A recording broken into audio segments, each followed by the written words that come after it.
일부. 불 꺼진 방, 텅 빈 극장. 사람에 지쳤다는 말은 이상합니다. 사람을 싫어하는 건 아닙니다.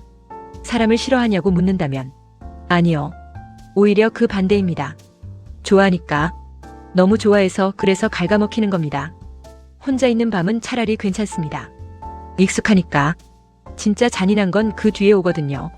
사람들 틈에서 잔뜩 웃고 온갖 다정한 말을 나누고 마침내 내 방으로 돌아와 불을 껐을 때 그때 방을 채우는 기묘한 고요. 오늘도 많이 웃었는데 왜 이렇게 텅 비어있지? 벽을 더듬어 스위치를 내리면 방이 아니라 내 마음이 꺼지는 기분이 듭니다. 남들은 사람을 만나고 오면 에너지를 채운다는데 왜 내 손바닥엔 웅크린 먼지밖에 남지 않는 걸까? 이건 관계를 포기한 사람의 얼굴이 아닙니다.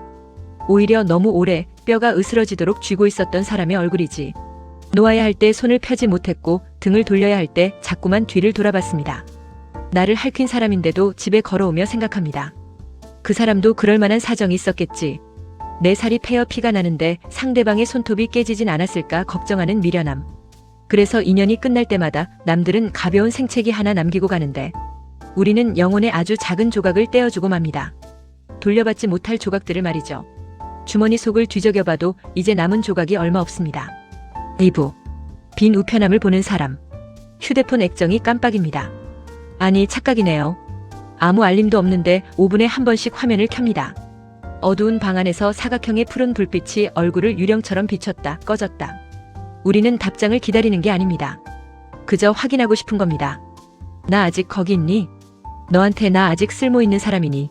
내 자리가 아직 완전히 지워지진 않았니? 침묵은 생각보다 소리가 큽니다. 귀가 먹먹할 정도로. 그쪽은 그냥 바쁜 하루를 보내는 중이겠죠. 스마트폰을 뒤집어 놓고 점심을 먹거나 밀린 잠을 자고 있을 뿐일 겁니다.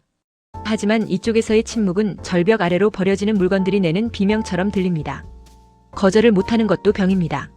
싫은데 입술은 호선을 그리며 괜찮아라고 말하죠. 몸이 부서질 것 같은데 고개는 내가 갈게라며 끄덕입니다.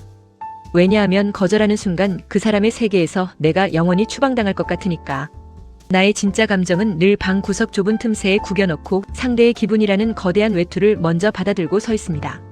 주객이 전도된 방에서 내 숨소리는 점점 작아집니다. 3부. 공기를 읽는 투명인간. 문이 열리고 새로운 공간에 들어설 때 지친 사람들은 본능적으로 눈동자를 굴립니다. 시선이 아니라 피부로 그 방의 온도를 읽어내죠. 누가 기분이 가라앉아 있는지, 누구와 누구 사이에 보이지 않는 칼날이 서 있는지, 누가 지금 불편해하는지. 마치 먹잇감을 피해야 하는 야생동물처럼 방 안의 공기를 샅샅이 수색합니다. 그리고 조용히 아주 부드럽게 자신을 깎아냅니다. 목소리 톤을 2데시벨쯤 낮추고 튀지 않는 표정을 조립하고 목구멍까지 올라온 한마디를 삼켜버립니다. 먼지처럼 투명인간처럼 아무 문제도 일으키지 않는 무해한 배경이 되기 위해서 가장 많이 참은 사람이 마지막에 가장 깊게 무너집니다. 이상하지 않나요? 이렇게까지 조심했는데 누구의 발도 밟지 않으려고 발끝을 들고 걸었는데 결국 가장 깊은 상처를 입고 바닥에 뒹굴고 있는 건 언제나 나입니다. 세상은 참 기이할 정도로 다정함을 만만하게 봅니다. 참아주면 참아도 되는 사람인 줄 알고 이해해주면 원래 넓은 그릇인 줄 알죠. 그 그릇 바닥에 금이 가고 있는 줄은 아무도 모릅니다. 물을 부어도 자꾸만 밑으로 새어나가고 있다는 걸. 4부. 축축하게 젖은 종이 상자. 가끔은 아무도 없는 섬을 상상합니다. 신호가 잡히지 않는 깊은 산속이나 불 꺼진 우주선 같은 곳. 진짜 혼자가 되고 싶은 게 아닙니다. 그저 애쓰는 짓을 멈추고 싶을 뿐입니다. 누군가를 실망시키지 않으려고 눈치를 살피는 일. 분위기가 썰렁해질까봐 억지로 농담을 던지는 일. 다 부서진 속을 하고서 나 아무렇지도 않아라고 미소 짓는 일. 그 연극이 너무 오래되었습니다. 배우는 이미 무대 뒤에서 피를 흘리고 있는데 커튼콜은 끝나지 않습니다. 마음들이 갈 곳을 잃으면 가슴속에 젖은 종이 상자처럼 쌓입니다. 기대한 만큼 돌아오지 않는 마음에 지친 겁니다. 내가 쏟아부은 시간, 내가 밤새 고민했던 흔적들, 나 혼자 삼켰던 수많은 눈물들. 그 무거운 마음들이 상대방에게 닿지 못하고 튕겨나와 내 가슴속에 차곡차곡 쌓입니다. 비 맞는 골목길에 버려진 종이 상자처럼. 들려고 하면 밑바닥부터 툭 하고 찢어져 버릴 것처럼. 축축하고 무겁게. 어느 날부터는 반가운 연락조차 피곤해집니다. 메시지 알림음이 울리면 가슴이 쿵 내려앉죠.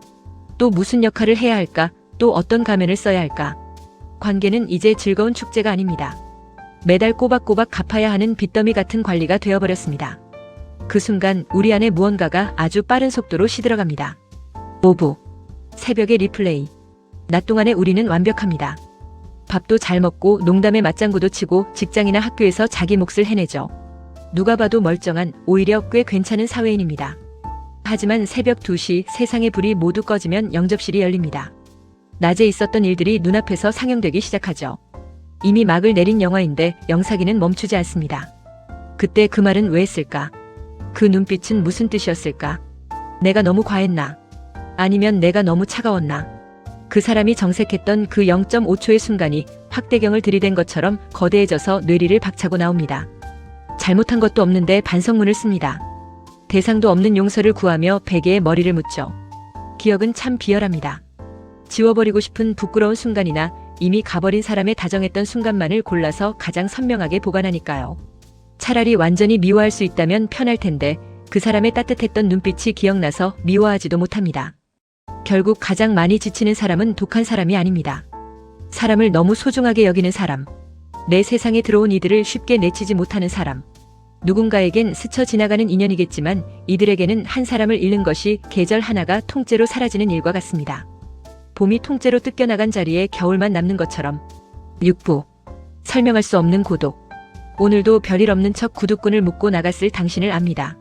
지하철 안에서 무표정한 얼굴로 액정을 보다가도 지인을 만나면 1초 만에 밝은 얼굴을 만들어냈을 그 에너지를 압니다.